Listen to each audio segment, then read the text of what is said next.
Nothing in life is worthwhile unless you take risks. Nothing. Nelson Mandela said, "There is no passion to be found playing small and settling for a life that's less than the one you're capable of living." Now, I'm sure in your experiences in school and applying to college and picking your major and deciding what you want to do with life, I'm sure people have told you to make sure you have something to fall back on. Make sure you got something to fall back on. But I never understood that concept, having something to fall back on. If I'm going to fall, I don't want to fall back on anything. I want to fall forward. Figure at least this way I'll see what I'm going to get.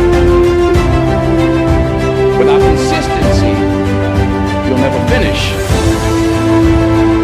So do what you feel passionate about. Take chances.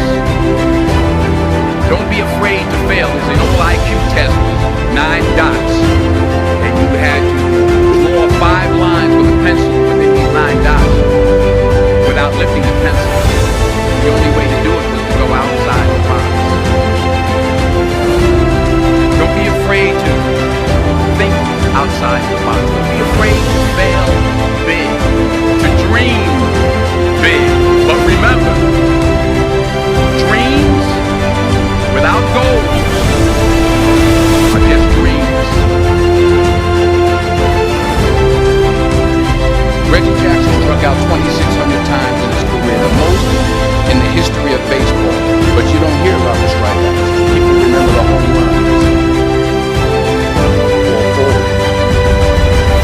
Thomas Edison conducted 1,000 failed experiments. Did you know that? I didn't know that. Because the 1,001st was the light bulb. Fall forward. Every failed experiment is one step closer to success. You've got to take risks, and I'm sure you've probably heard that before, but I want to talk to you about why that's so important. You will fail at some point in your life, accept it. You will lose. You will embarrass yourself. You will suck at something. There's no doubt about it. And I know that's probably not a traditional message for a graduation ceremony, but hey, I'm telling you, embrace it, because it's inevitable.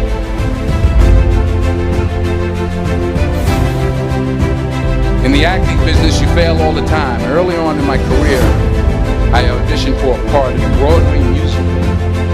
Perfect role for me, I thought, except for the fact that I can't sing. I didn't get the job. But here's the thing. I didn't quit. I didn't fall back. I walked out of there to prepare for the next audition, and the next audition, and the next audition. I prayed. I prayed. And I prayed. But I continued to fail. But it didn't matter, because you know what? There's an old saying. You hang around the barbershop long enough, sooner than you will get ahead. So you will catch a break. And I did catch a break. Last year, I was a play called Francis. But here's the kicker. It was at the Court Theater. It was at the same theater that I failed that first audition 30 years prior. The point is, every graduate here today has the training and the talent to succeed. But do you have the guts to fail? If you don't fail, you're not even trying. I'll say it again. If you don't fail, you're not even trying. To get something you never had, you have to do something you never did. So imagine you're on your deathbed, and standing around your deathbed are the ghosts representing your unfulfilled potential. The ghost of the ideas you never acted on. The ghost of the talents you didn't use. And they're standing around your bed, angry, disappointed, and upset. They say we came to you because you could have brought us to life, they say. And now we have to go to the grave together. So I ask you today, how many ghosts are going to be around your bed in your time?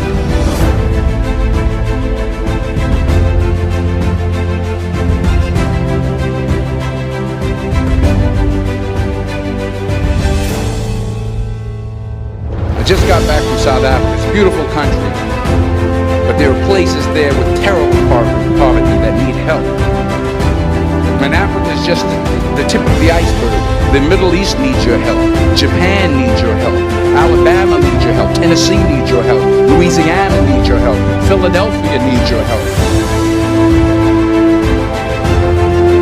The world needs a lot, and we need it from you. We really do. We need it from you young people. I mean, I'm not speaking for the rest of us up here, but I know I'm getting a little gray. We need it from you, the young people. Let's remember this. But you got to get out there. You got to give it everything you got, whether it's your time, your talent, your prayers, or your treasure. What are you going to do with what you have? I'm not talking about how much you have.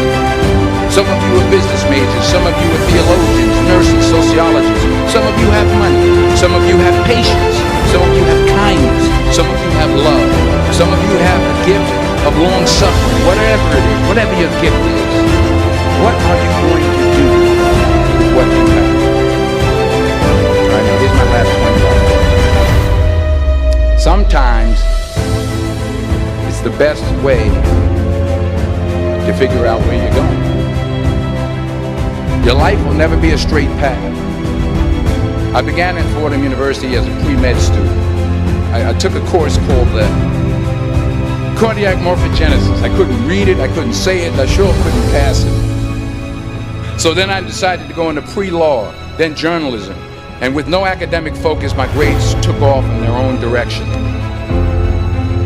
I was a 1.8 GPA. And the university very politely suggested that it might be better to take some time off. I was 20 years old. I was at my lowest point. And then one day, and I remember the exact day, March 27th, 1975, I was helping my mother in a beauty shop. My mother owned a beauty shop up in Mount Vernon. And there was this older woman who was considered one of the elders in the town. I didn't know her personally, but I was looking in the mirror, and every time I looked in the mirror, I could see her behind me. She was staring at me. She just kept looking at me. Every time I looked at her, she kept giving me these strange looks. So she finally took the dryer off her head and she said something I'll never forget. She said, "Young boy, I have a prophecy, a spiritual prophecy." She said, "You are going to travel the world and speak to millions of people." And in the years that followed, just as that woman prophesied, I have traveled the world and I have spoken to millions of people through my movies. Millions who, up till this day, couldn't see me.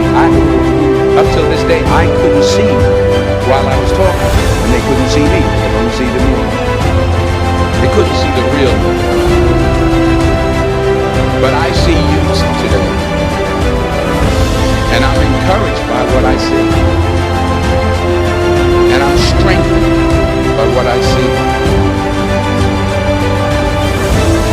Because taking risk is not just about going for a job. It's also about knowing what you know and what you don't know. It's about being open to people and to ideas. The chances you take, the people you meet, the people you love, the faith that you have, that's what's going to define you. Never be discouraged. Never hold back. Give everything you got. And when you fall throughout life, remember this: fall forward.